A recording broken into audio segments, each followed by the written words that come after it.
पाण्यासाठीच्या योजना, मुलींचा जन्मदर वाढावा, या सगळ्या गोष्टी ज्या मला तरी माझ्या मंत्रालयापुरतं सीमित सांगायचं तर साहेबांनी ज्या संकल्पना विचारात मांडल्या होत्या त्याच्याच योजनात रूपांतर झालं.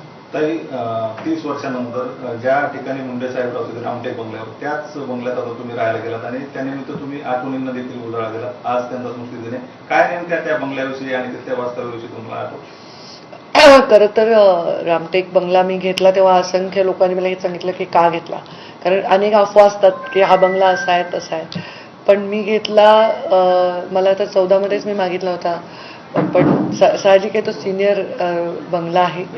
आणि यावेळी जेव्हा मला मिळाला तेव्हा मला असं वाटलं की एक फार मोठं पारितोषिक मला मिळालेलं आहे, कारण हे इतिहास घडवण्याची संधी प्रत्येकाला मिळत नाही. मुंडे साहेबांच्या नंतर तो बंगला मला मिळणं असं एखादं उदाहरण असेल हार्डली सगळ्या देशाचा विचार केला तर तो बंगला माझ्यासाठी एक वैभवाचं प्रतीक नाही, एका विचाराचं प्रतीक आहे, एका वारशाचं प्रतीक आहे, एक जबाबदारीचं प्रतीक आहे. गोपीनाथ गडावरती आज जे पोस्टर लावले गेले तिथं फोटो देखील आहे, साहेबांचा जीवनपट उलगडला आहे, ज्यामध्ये भाजप अक्षरशः सायकलवरती जाऊन प्रचार साहेबांनी केला होता. आज एवढं मोठ्या प्रमाणात भाजप उभारला. खरं सांगायचं तर ते मुंडे साहेबांचा मी लोकनेता म्हणून एक पुस्तक तयार केलं होतं आणि त्यांच्या 61व्या वाढदिवसाला त्यांना मी भेट दिली होती. अडवाणीजी कार्यक्रमाला आले होते, गडकरीजी कार्यक्रमाला आले होते, विलासराव देशमुख आले होते. तो कार्यक्रम भुजबळ साहेब आले होते, हर्षवर्धन पाटील, जयंत पाटील, फार मोठा कार्यक्रम होता तो. आणि ते पुस्तकांचं म्हणजे जे मी फोटोंचं संकलन केलं होतं ते फोटो फारच लोकांनी ते घेतले आपापल्या परीने. हे सरप्राईज होतं माझ्यासाठी सुद्धा. ज्यांना मी माझ्या सहकाऱ्यांना कार्यक्रमाच्या रूपरेषा देते, काम देते, त्यांनी माझ्यासाठी एक खूप गोड सरप्राईज केलं.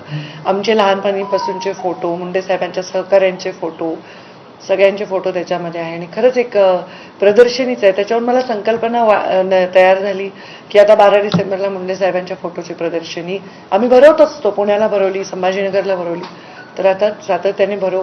कारण मुंडे साहेब हे फार फोटोग्राफ्ड नेता होते आणि ते दिसायचे पण खूप रुबाबदार.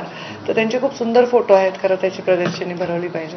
11 वर्षानंतर तुम्ही आणि आमदार नरेंद्र मोदी एकत्र येतात ह्या कार्यक्रमाच्या निमित्तानं, कसं बघता तुम्ही? आता हे बघा, हा कार्यक्रम कीर्तनाचा आहे आणि कीर्तन मुंडे साहेबांचं, याला मी सर्वांनाच निमंत्रित केलेलं आहे. म्हणजे राष्ट्रवादी आता आमचा मित्र पक्ष आहे, तर त्यांच्याही सगळ्या नेत्यांना मी निमंत्रित केलेलं आहे. काही येतील, काही ऑलरेडी कामानिमित्त बाहेर गेलेले आहेत.